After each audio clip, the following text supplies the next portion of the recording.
Konnichiwa buddies, this is Chris Sniper. Papakita ko lang ngayon ng waterfalls dito sa Japanese camp dati. So yung bagsakan ng falls, pag mag-ulan, hindi yan makikita yung portion na yun na makinis. Tingnan natin i-zoom in ko yan. Simentado yan buddies yan. Yan. Makinis yan. Okay.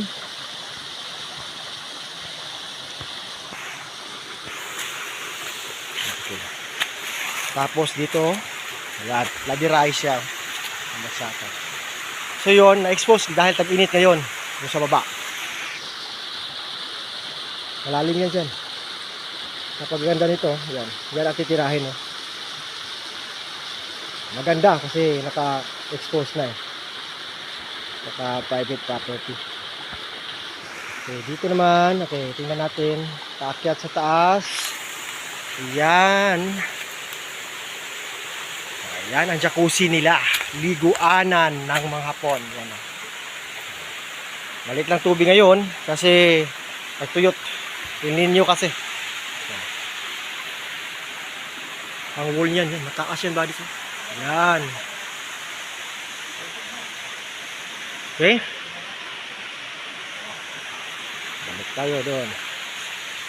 Okay. Yan, napakaganda yan.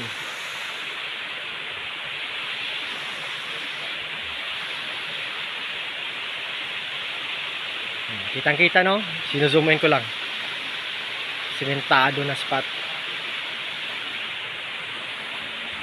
Okay.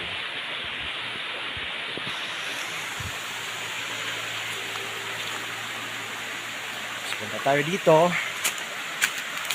Yan na, doon. Akyat. Tapos may isang bato dyan na nahulog. Parang dolphin, you know? Tapos, yan. Ito tayo. May hagdan-hagdan to yung hagdanan niya. Step, step, step, step, step. Step, step, step. Okay.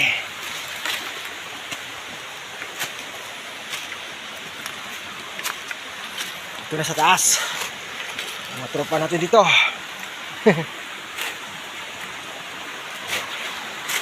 Ito naman yung arrow sa top ng big boulder. Yan. Ito na pointing ng waterfalls. Dagger type arrow. Yan.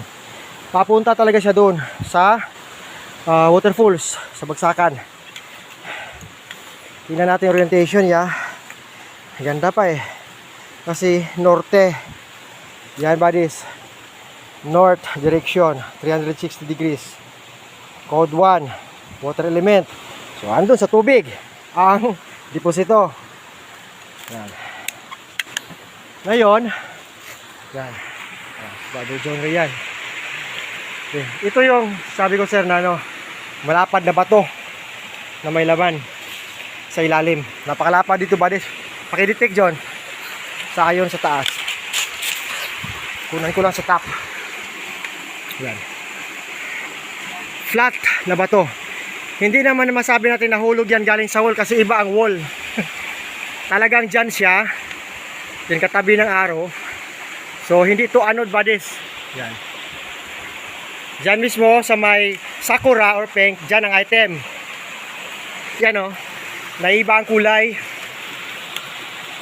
Ayan. Okay, babasagin. Matibay yan. German cement yan. Okay. Dito naman sa gilid, pwede siya nating tingnan. Ito na. Ayun, si dolphin Okay. Sa gilid naman buddy, napakaganda Makikita natin ilalim. Yan, nakalock tong bato Ayan siya sa ilalim. Nakahilira mga bato. So may open space, may chambering. So kaya yung tatargetin natin sa taas, kung nasa inside the rock siya, pwede basagin. Pero pag nasa ilalim, pwede dadaanin dito. Yan, sa north side. Makapal to eh, yan o. Gano'ng kalaki? Dimension, John?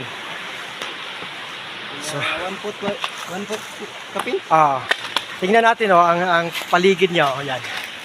Almost circular ang takan. Pero pagdating dito, may sakura color. Yan, color coding. Pink yan. Yan ang pink color coding. No. Ito lang siya na iba dito. So ito yung spot na tatargetin natin pag mag-operasyon. Yan, buddies. Tawag natin ito item within or underneath kasi naka-pink color coding ang sa surface terrain marker pa lang. So insights lang yan para malalaman natin anong mga kulay ang mga direct under. Okay?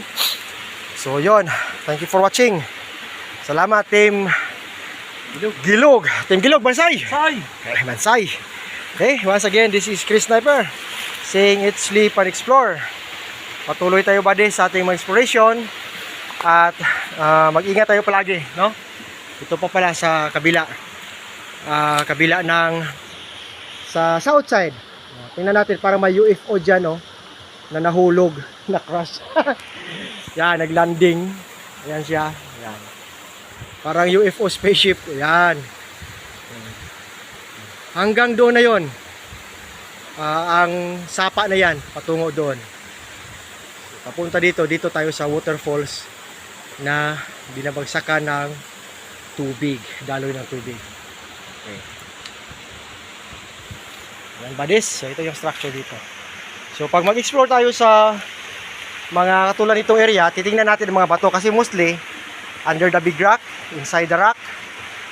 Okay? Then sa waterfalls, hanapin natin yung mga cemented portion. Sa bagsakan, sa gilid na sinisemento. Yung pinapakita ko kanina. Okay. Thank you for watching.